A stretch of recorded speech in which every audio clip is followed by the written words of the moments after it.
देखिए बच्चों, इससे पहले की वीडियो में आप लोगों ने एकक कोष्ठिका के बारे में पढ़ा कि एकक कोष्ठिका क्या होती है। किसी भी क्रिस्टल जालक की वह छोटी से छोटी इकाई जिसके बार बार पुनरावृत होने से हमारे क्रिस्टल जालक का निर्माण होता है, उसे ही एकक कोष्ठिका कहा जाता है। आज हम लोग पढ़ने वाले हैं एकक कोष्ठिका के प्रकार के बारे में कि एकक कोष्ठिका कितने प्रकार की होती है। देखिए बच्चों, इस टॉपिक को शुरू करने से पहले मैं आप लोगों को एकक कोष्ठिका की संरचना से संबंधित कुछ भागों के बारे में बताना चाहती हूँ। मेरे हाथ में ये एक बॉक्स है, ये ध्यान से देखिए। ये एक मेरे हाथ में एक डब्बा है। हम मान लेते हैं कि ये कोई एकक कोष्ठिका है। ध्यान से देखिएगा, ये मेरे हाथ में कोई डब्बा है और हम मान लेते हैं कि ये कोई एकक कोष्ठिका है। अब ध्यान से हम इसकी संरचना को देखेंगे। ध्यान से देखा जाए तो किसी भी एकक कोष्ठिका के 8 कोने होते हैं। ध्यान दीजिएगा, किसी भी एकक कोष्ठिका के 8 कोने होते हैं। 1 2 3 4 5 6 7 8। तो क्या देखा आपने कि एकक कोष्ठिका के 8 कोने होते हैं। अब हम बात करते हैं फलकों के बारे में। किसी भी एकक कोष्ठिका में 6 फलक होते हैं। ध्यान दीजिएगा, ये ऊपर एक फलक, ये पूरी एक फलक, 2 3 4 5 6। तो आपने क्या देखा कि एकक कोष्ठिका में 6 फलक होते हैं। अब हम बात करते हैं किनारों के बारे में कि एकक कोष्ठिका में कितने किनारे होते हैं। 1 2 3 4 5 6 7 8 9 10 11 12। तो आप लोगों ने क्या देखा कि एकक कोष्ठिका में 12 किनारे होते हैं।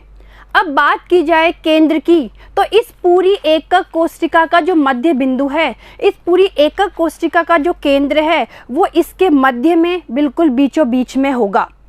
फलक केंद्रों की बात की जाए तो प्रत्येक फलक के बिल्कुल मध्य का बिंदु फलक का केंद्र कहलाता है। तो अगर कुल 6 फलक है तो हमारे पास 6 ही फलक केंद्र होंगे। तो देखिए बच्चों, हमने एकक कोष्ठिका की संरचना पे थोड़ा सा ध्यान दिया कि किसी भी एकक कोष्ठिका में 8 कोने होते हैं, 6 फलक होते हैं, 6 फलक केंद्र होते हैं, 12 किनारे होते हैं और इस पूरी एकक कोष्ठिका का जो केंद्र होता है, जो मध्य बिंदु होता है, वो 1 होता है। ये तो हमने बात की एकक कोष्ठिका की संरचना के बारे में। अब हम बात करते हैं किसी भी एकक कोष्ठिका के प्रकार के बारे में कि एकक कोष्ठिका कितने प्रकार की होती है। ध्यान दीजिएगा, एकक कोष्ठिका को मूल रूप से 2 भागों में बांटा गया है। आद्य एकक कोष्ठिका, आद्य एकक कोष्ठिका और दूसरा है केंद्रित एकक कोष्ठिका। हमारी एकक कोष्ठिकाओं को 2 भागों में बांटा गया है, आद्य एकक कोष्ठिका, केंद्रित एकक कोष्ठिका। आगे केंद्रित एकक कोष्ठिका को भी 3 भागों में बांटा गया है। पहला है अंत्य केंद्रित एकक कोष्ठिका, दूसरा है फलक केंद्रित एकक कोष्ठिका और तीसरा हम लोग बात करें तो अंतत्य केंद्रित एकक कोष्ठिका। देखिए बच्चों, हम इनके बारे में एक एक करके अध्ययन करने वाले हैं और आप लोगों को एकक कोष्ठिका के बारे में तो पता ही है कि जो एकक कोष्ठिका होती है वो किसी भी क्रिस्टल जालक की एक बेसिक यूनिट होती है या किसी भी क्रिस्टल जालक की मूलभूत इकाई होती है। तो अब हम इन एक एक के बारे में विस्तृत अध्ययन कर लेते हैं। ध्यान दीजिएगा, सबसे पहले है आद्य एकक कोष्ठिका। आद्य एकक कोष्ठिका को सरल एकक कोष्ठिका भी कहा जाता है। देखिए, इसका दूसरा नाम है सरल एकक कोष्ठिका। सरल एकक कोष्ठिका भी कहा जाता है। ये कहा जाता है कि ऐसी एकक कोष्ठिका में अवयवी कण केवल कोष्ठिका के कोणों पर ही उपस्थित रहते हैं। आप लोगों के सामने इमेज है, चित्र है, आप ध्यान से देखिए। ये कोई एकक कोष्ठिका आपको दिखाई गई है और एकक कोष्ठिका के केवल कोणों पर ही अवयवी कण उपस्थित है। ये देखिए, तो आपने क्या देखा, कितने अवयवी कण हो गए? 8। कहने का तात्पर्य है कि आद्य एकक कोष्ठिका इस प्रकार की एकक कोष्ठिका होती है जिसमें 8 कोणों पर अवयवी कण उपस्थित होते हैं और ये देखिए, ये इसको भी हम ध्यान से देख सकते हैं, ये भी आप लोगों को एक तरीके से आद्य एकक कोशिका को ही प्रदर्शित कर रही है। देखिए, ये कोई अवयवी कण है, ये दूसरा अवयवी कण है, ये तीसरा इसके पीछे, ये चौथा अवयवी कण, ये पांचवा अवयवी कण, ये छठा, इसके पीछे सातवां और ये आठवां। अब जब इनके केंद्र बिंदु को मैं मिलाती हूँ, देखिए मैं इनके केंद्र बिंदुओं को जब मिलाती हूँ तो आपकी आद्य एकक कोशिका का क्या हो रहा है, निर्माण हो रहा है। तो आपने क्या देखा, आपने ये देखा कि अवयवी कण केवल कोणों पर ही उपस्थित है। तो इस प्रकार की एकक कोशिका सबसे सरल एकक कोशिका होती है, जिसे आद्य एकक कोशिका कहते हैं, और शॉर्ट फॉर्म में हम इसे SCC भी कह सकते हैं। तो ये बात हुई आद्य एकक कोशिका की। अब हम लोग बात करते हैं केंद्रित एकक कोशिका के बारे में। ये कहा जाता है कि इस प्रकार की एकक कोशिका में अवयवी कण कोणों पर तो होते ही हैं, लेकिन कोणों के अतिरिक्त अन्य स्थिति पर भी उपस्थित हो सकते हैं। और इस आधार पर केंद्रित एकक कोशिका को आगे 3 भागों में बांटा गया है। देखिएगा, पहला है अंतः केंद्रित एकक कोशिका, जिसे कहा जाता है BCC। इंग्लिश में बात करें तो इसको कहते हैं बॉडी सेंटर्ड यूनिट सेल। इस प्रकार की एकक कोशिका में क्या होता है, 8 कोणों पे तो अवयवी कण पाए ही जाते हैं। इसके अलावा एकक कोशिका के बिल्कुल बीचों बीच, बिल्कुल मध्य में भी अवयवी कण पाया जाता है। तो ध्यान दीजिएगा, एकक कोशिका में अवयवी कण एकक कोशिका के कोणों के अतिरिक्त इसके केंद्र में भी उपस्थित होता है। ध्यान से देखिए, ये आप लोग देखेंगे, ये 8 अवयवी कण, 4, 5, 6, 7, 8, ये 8 अवयवी कण तो एकक कोशिका के 8 कोणों पर उपस्थित है। और इस एक अवयवी कण की बात की जाए तो ये वाला अवयवी कण पूरी एकक कोशिका के बिल्कुल बीचों बीच में है, यानी केंद्र में है। तो ये तो बात हुई BCC की, इसको शॉर्ट फॉर्म में BCC भी कहा जाता है। अब बात करते हैं हम फलक केंद्रित एकक कोशिका के बारे में।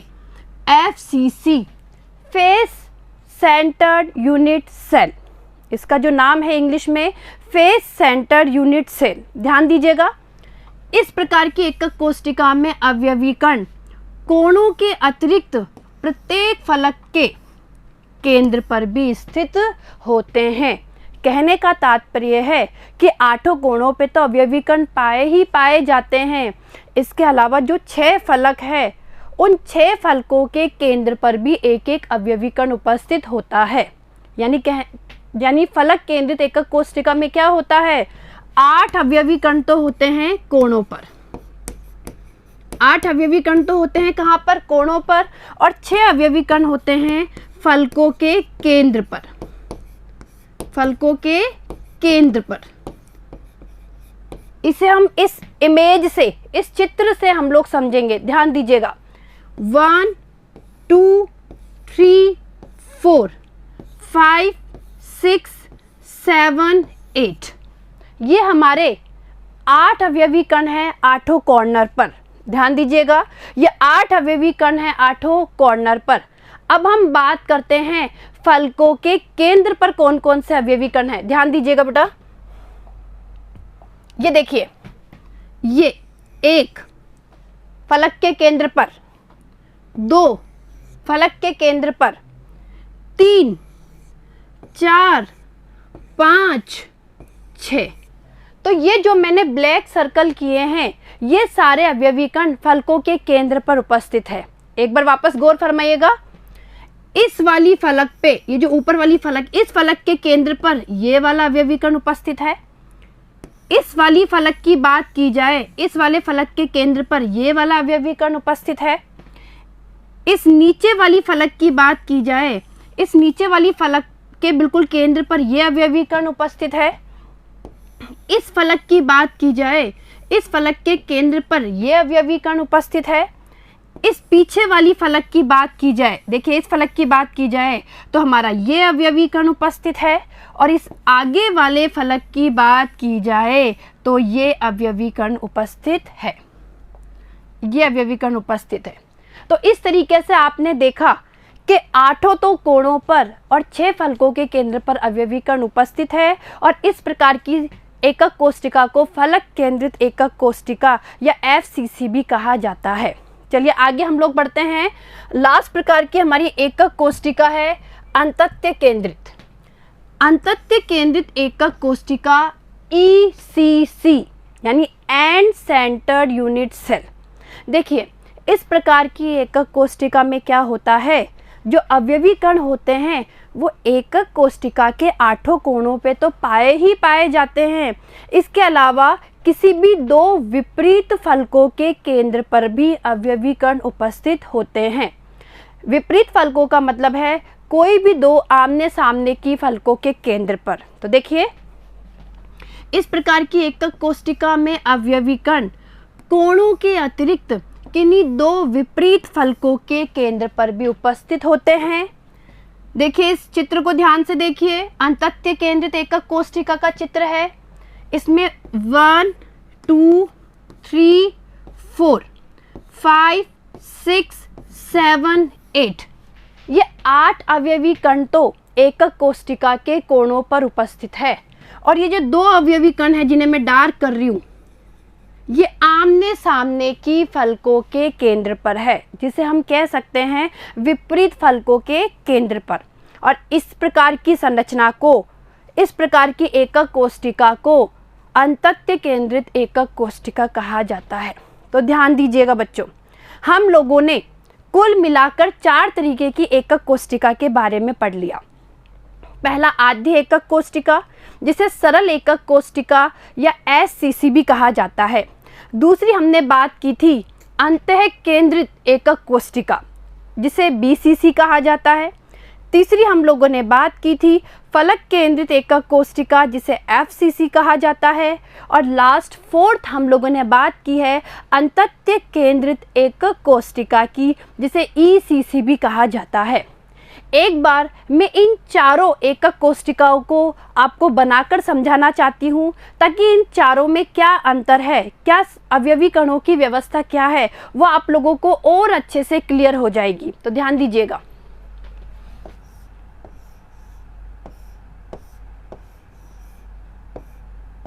अगर किसी एकक कोष्टिका में अवयवी कण केवल 8 कोणों पे उपस्थित है, ये देखिए 8 कोणों पे उपस्थित है, इसे कहा जाता है SCC आद्य एकक कोष्टिका या सरल एकक कोष्टिका। यदि किसी एकक कोष्टिका में अवयवी कण 8 कोणों के साथ साथ 8 कोणों के साथ साथ उस एकक कोष्टिका के बिल्कुल केंद्र में भी उपस्थित है, इस प्रकार की एकक कोष्टिका को कहा जाता है BCC। अब देखिए ऐसी एकक कोष्टिका जिसमें अवयवी कण 8 कोणों पे तो पाए ही पाए जाते हैं, इसके अलावा प्रत्येक फलक के केंद्र पर भी पाया जाता है, उसे FCC संरचना कहते हैं। ये बात हो गई हमारी FCC की। और लास्ट हम लोग बात कर रहे हैं ECC। ध्यान दीजिएगा ECC में क्या होता है, 8 कोणों पे तो अवयवी कण पाए ही पाए जाते हैं,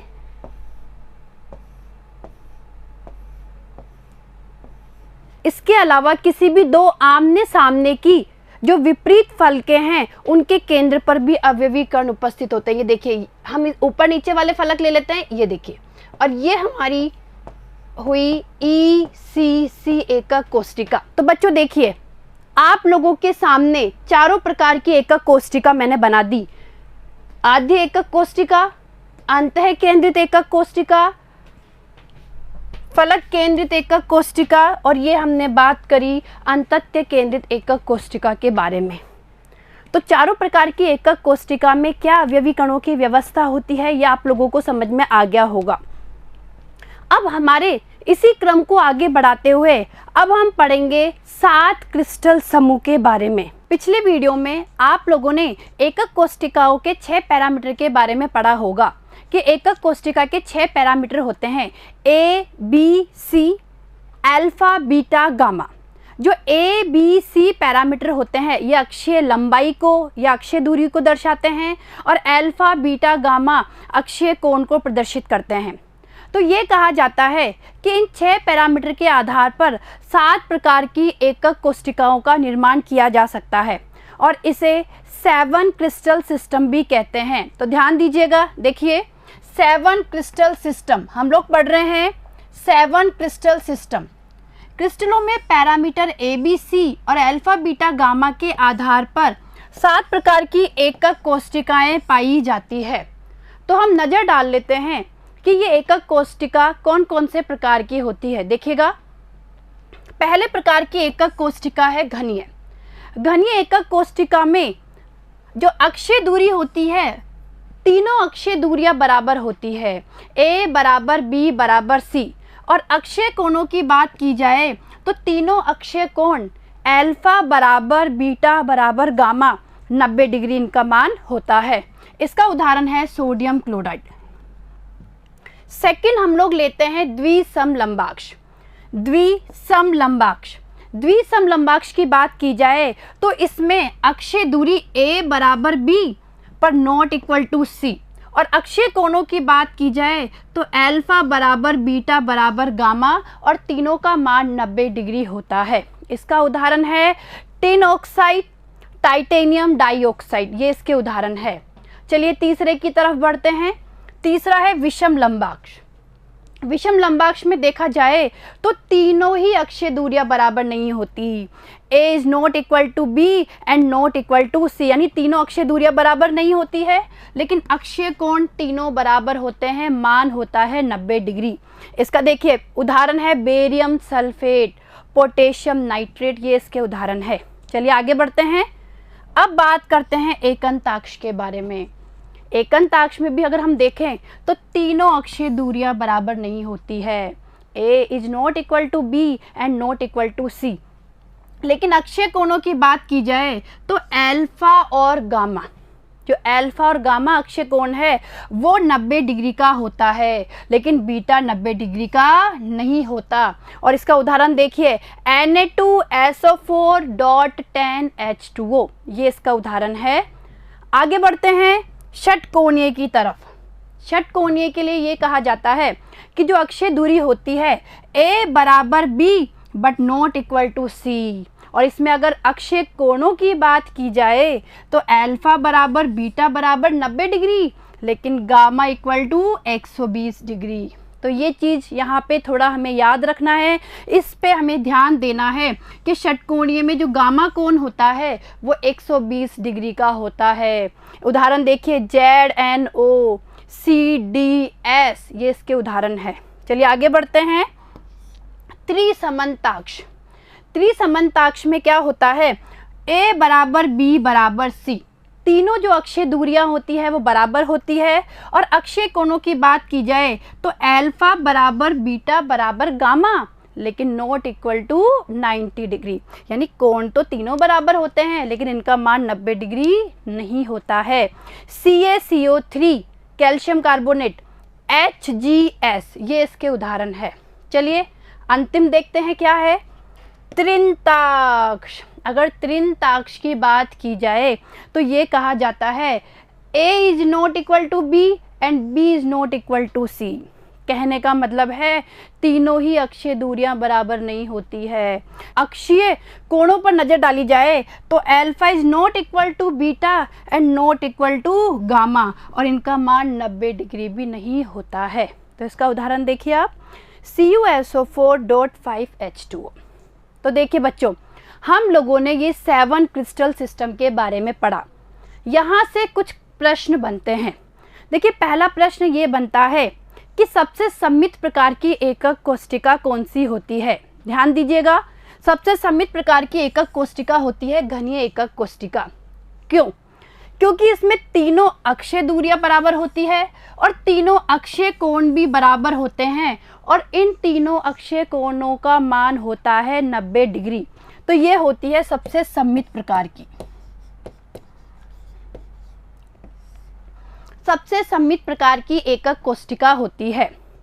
दूसरा प्रश्न ये बनता है कि सबसे असममित प्रकार की एकक कोष्टिका कौन सी होती है? तो ध्यान दिया जाए तो सबसे असममित प्रकार की होती है त्रिंताक्ष। कौन सी होती है? त्रिंताक्ष। क्योंकि इसमें ना तो तीनों अक्षीय दूरियां बराबर है और ना ही तीनों अक्षीय कोण बराबर होते हैं। तो ये हो गई सबसे असममित प्रकार की। कैसी हो गई ये? असममित प्रकार की। तो यहाँ से ये 2 प्रश्न बनने की संभावना होती है 7 क्रिस्टल सिस्टम के अंदर से। कभी कभी ये भी पूछ लिया जाता है कि जो षटकोणीय क्रिस्टल समूह है उसमें गामा कोण का मान कितना होता है? तो आप लोगों को मैंने बताया था कि गामा कोण का मान 120 डिग्री होता है। तो देखिए बच्चों, ये हमने बात की 7 क्रिस्टल सिस्टम के बारे में, 7 क्रिस्टल समूह के बारे में। अब इन 7 क्रिस्टल समूह की जो एकक कोष्टिकाएं होती है ये किस प्रकार की होती है वो हम लोग एक बार नज़र डाल लेते हैं। ध्यान दीजिएगा। देखिए, ये आप लोगों को इन 7 क्रिस्टल समूह की एकक कोष्टिकाओं को प्रदर्शित किया गया है। ये वाली है घनीय, जो सबसे सममित प्रकार की होती है। ये वाली है त्रिंताक्ष, जो सबसे असममित प्रकार की होती है। ये मैं आपको बता चुकी हूँ कि घनीय सबसे सममित एकक कोष्टिका होती है और त्रिंताक्ष सबसे असममित एकक कोष्टिका होती है। अगर आप इन पर नज़र डालेंगे तो आप लोगों को इनकी अक्षीय दूरी और अक्षीय कोणों के बारे में समझ में आ जाएगा। तो ध्यान दीजिएगा, अगर घनीय की बात की जाए तो घनीय एकक कोष्टिका के केस में आप देखिए A बराबर B और C बराबर A, यानी इसमें A बराबर B बराबर C होता है। और ऐसे ही अक्षीय कोणों की बात की जाए, अल्फा भी 90, बीटा भी 90, गामा भी 90, यानी तीनों अक्षीय कोण बराबर है, तीनों का मान 90 डिग्री। तो अल्फा बराबर बीटा बराबर गामा और तीनों का मान कितना है? 90 डिग्री। और ये आपको याद रखना है।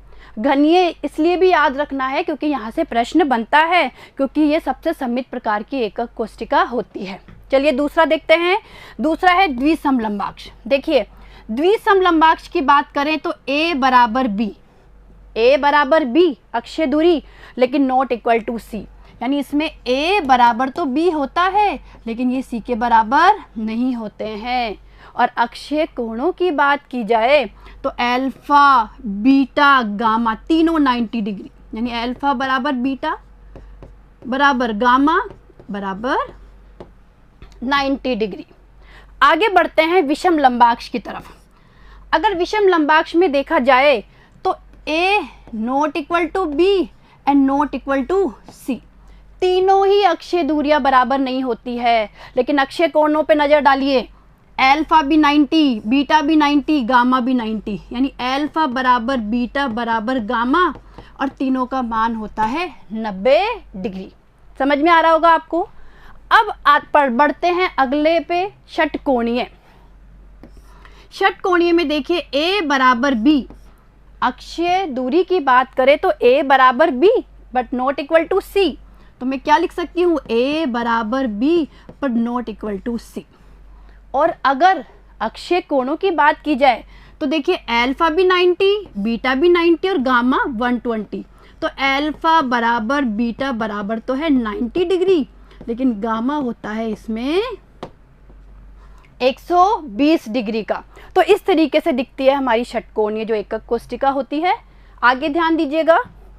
अब त्रिसमन्ताक्ष को देखेंगे हम लोग। त्रिसमन्ताक्ष, देखिए त्रिसमन्ताक्ष में A बराबर B और C बराबर A, यानी इसमें क्या हुआ? तीनों अक्षीय दूरियां बराबर होती है, यानी A बराबर B बराबर C। और तीनों अगर अक्षीय कोणों को देखेंगे, अल्फा अल्फा अल्फा, इसका मतलब है तीनों अक्षीय कोण बराबर होते हैं लेकिन इनका मान 90 डिग्री नहीं होता है। तो हम क्या लिखेंगे? अल्फा बराबर बीटा बराबर gamma but not equal to 90 degree. समझ में आया होगा। अब आगे देखिए एकंताक्ष। एकंताक्ष पे नजर डालेंगे तो A not equal to B not equal to C। और अक्षीय कोणों की बात करेंगे तो अल्फा और गामा बराबर होते हैं 90 डिग्री के। अल्फा बराबर गामा बराबर 90 डिग्री के, और जो बीटा है वो 90 डिग्री का नहीं होता, तो beta is not equal to 90 degree. Beta 90 degree के बराबर नहीं होता। ये हमने बात कर ली एकंताक्ष के बारे में। अब हम देखते हैं त्रिंताक्ष पे। मैंने आपको पहले ही बताया है सबसे असममित प्रकार की एकक कोष्टिका होती है। देखिएगा इसमें A is not equal to B not equal to C, यानी तीनों अक्षीय दूरियां बराबर नहीं होती। अक्षीय कोणों की बात की जाए alpha is not equal to beta and not equal to gamma. तो हमने क्या देखा, हमने ये सातों प्रकार की एकक कोष्टिकाओं को देखा कि किस तरीके की सातों प्रकार की एकक कोष्टिकाएं होती है। अब हम आगे जो टॉपिक पढ़ेंगे वो है ब्रेवे जालक। ध्यान दीजिएगा, ब्रेवे जालक। देखिए ब्रेवे एक गणितज्ञ थे। ब्रेवे ने बताया कि 7 क्रिस्टल समूह में जब अवयवी कणों को व्यवस्थित किया जाता है तो उसके आधार पर 14 क्रिस्टल जालक ही संभव है, जिन्हें ब्रेविस जालक या ब्रेवे जालक कहते हैं। कहने का तात्पर्य है कि जो हमने अभी 7 क्रिस्टल सिस्टम 7 क्रिस्टल समूह पढ़ा है, इन 7 क्रिस्टल समूह में जब अवयवी कणों को व्यवस्थित किया जाता है तो 14 प्रकार के ही क्रिस्टल जालकों का निर्माण संभव है। तो एक बार हम नज़र डाल लेते हैं कि किस प्रकार के क्रिस्टल समूह से कौन कौन से प्रकार के क्रिस्टल जालकों का निर्माण होता है। ध्यान दीजिएगा, पहला हम बात कर रहे हैं घनीय के बारे में। अगर घनीय क्रिस्टल समुदाय की बात करें, क्रिस्टल समूह की बात करें तो इससे 3 प्रकार के त्रिविम जालकों का निर्माण होता है। 3 प्रकार के क्रिस्टल जालकों का निर्माण होता है। पहला आद्य, दूसरा अंतः केंद्रित, तीसरा फलक केंद्रित। देखिएगा आद्य यानी SCC, अंतः केंद्रित यानी BCC और फलक केंद्रित यानी FCC।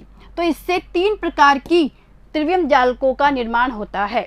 दूसरा देखिए द्विसमलंबाक्ष।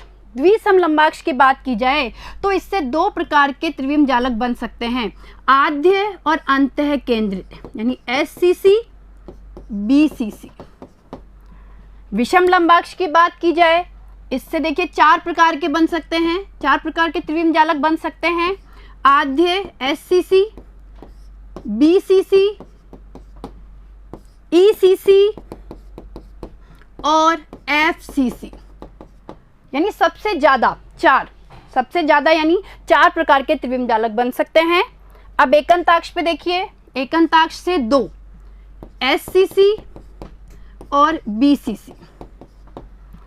अब बात की जाए षटकोणीय की, तो षटकोणीय से केवल 1 प्रकार के आद्य SCC प्रकार के। त्रिसमन्ताक्ष की बात की जाए, इससे भी 1। और अंतिम त्रिंताक्ष की बात की जाए तो त्रिंताक्ष से भी 1 ही प्रकार के क्रिस्टल जालक बन सकता है, वो है आद्य SCC प्रकार का। तो आपने देखा कि कुल कितने त्रिविम जालकों का निर्माण हुआ? 14 त्रिविम जालकों का निर्माण हो सकता है। तो देखिए बच्चों, ये 7 क्रिस्टल समूह और किस तरीके से 7 क्रिस्टल समूह से हम लोगों ने 14 प्रकार के त्रिविम जालकों का निर्माण किया, और हमारी एकक कोष्टिकाएं कितने प्रकार की होती है, ये सब हम लोगों ने आज पढ़ लिया है।